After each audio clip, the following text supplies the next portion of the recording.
Hello folks, this is David Hurley of davidhurley.net and elitedownlinebuilder.com talking to you on Tuesday the 3rd of March 2020. I'm about to do another double 2020 Vision challenge today as initiated by Pixie Post. Before I do that, just a quick roundup of my news on the internet marketing front. I've been working on my new blog davidhurley.net, adding content to it. Yesterday I did two things. I wrote a blog post based on one of the infographics inside the ClickTrackProfit affiliate toolbox. You know, John Olson, he's very good at creating those infographics, and we can take them and post them on our blog, and all the information on the infographic we can then take and turn into the text for a blog post, and even turn it into a video as well. There's a lot you can do with those infographics, and it makes it very easy to pop out a blog post or indeed a video. And then you can take some of the graphics, you can use Canva and chop them up. So I create a header image for each blog post. I did that with some part of the infographic that I was using in yesterday's blog post. So it's just a quick tip. Those infographics are there for us to use. As long as we're promoting ClickTrackProfit with them, I think we can be pretty flexible in how we use them. So they're almost like ready-made blog posts, just waiting for you to extract the text, put your own spin on it, and then there you are. You've got a ready-to-go blog post. So that's one thing I did yesterday. And the other thing I did was that I finally got around to putting an opt-in form onto my blog, and it's to promote my Bitcoin beginners crypto course. I'm very pleased with the progress I'm making in writing that course. I've got about 6 days of information completed and about another 6 letters that I've written.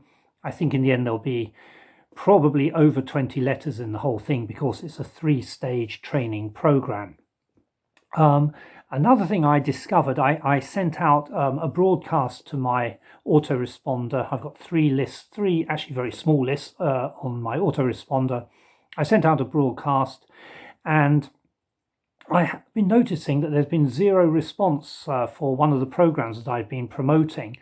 And I thought it may just be that I'm not very good at promoting stuff. But somebody sent me a reply saying, what is the link? And so I checked, and I noticed that the affiliate link that was going out to them, or that they were clicking through to, had an extra slash in it. And so when it came to clicking out to the site, my affiliate link was being discounted, as it were. And the reason is that I was trying to be clever. I'd created a subdomain on a WordPress blog, and I was using that subdomain and then redirecting the affiliate link from that subdomain. But what I didn't realize was that WordPress automatically adds that end slash, the trailing slash I think it's called, to the end of a URL. And that was right on the end of the affiliate code. And the affiliate code, when it went into a form, including that end slash, was not recognized. So I've done quite a bit of work this morning trying to solve that problem. I've learned a few things about URLs and WordPress, but that particular problem has been difficult to solve without going via another tracker and then finding the best tracker to do that. So that's been a bit tough, but so that has held me back from making forward progress with my projects today. Another thing I'm working on is the 3rd edition of a book that I collaborated with in the creation of, and that's 1,000 a month, which I think I mentioned yesterday.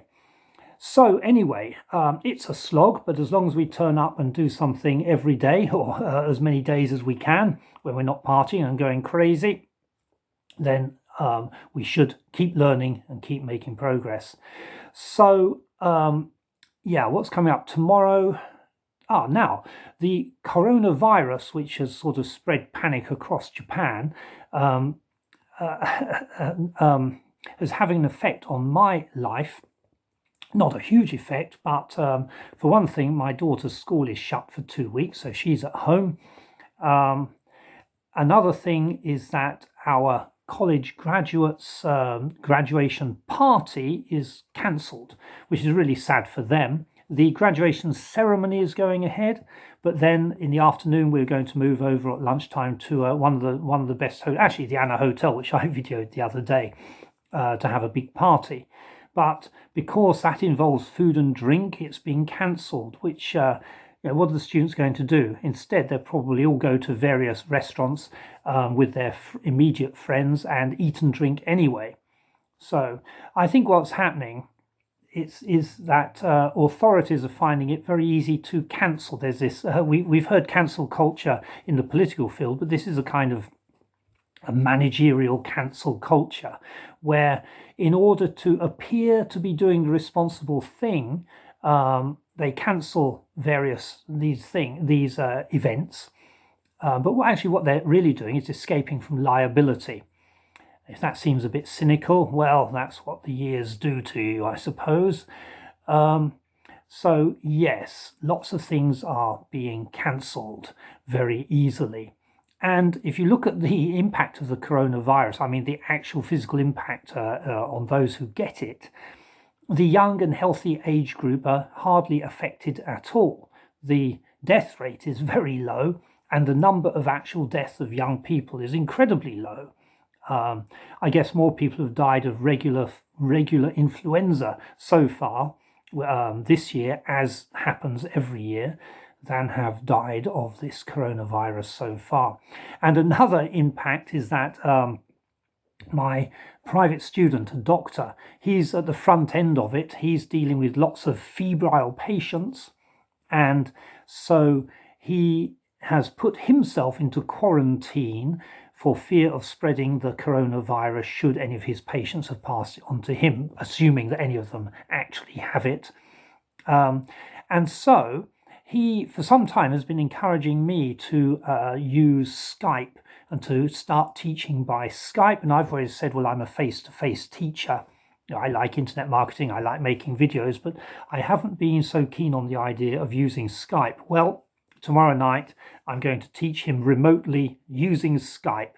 So perhaps this is going to be a positive effect of the coronavirus in my life. And that is that it's pushing me into a new area of starting to communicate with people through Skype. Anyway, that I think is more or less my news so far. And so let's get these press ups done if we can. 2 sets of 10.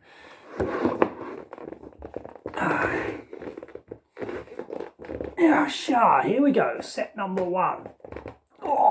1, 2, 3, 4, 5, 6, 7,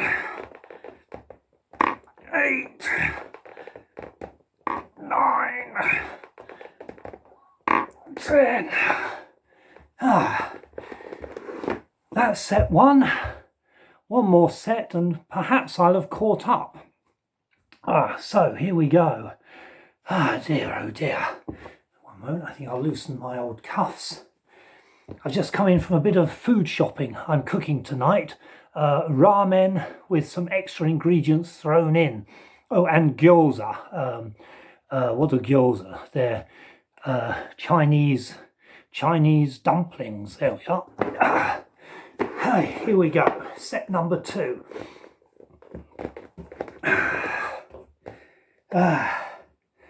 10. 1, 2, 3, 4, 5, 6, 7. Some dust on the floor. 8,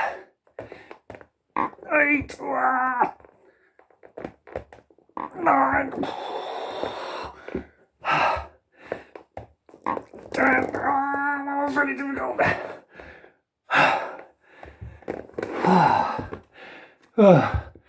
That last one was really difficult. Anyway, that's it for me. Finally caught up, I think, with the 2020 Vision Challenge as set up by Pixie Post. That's it until the next one.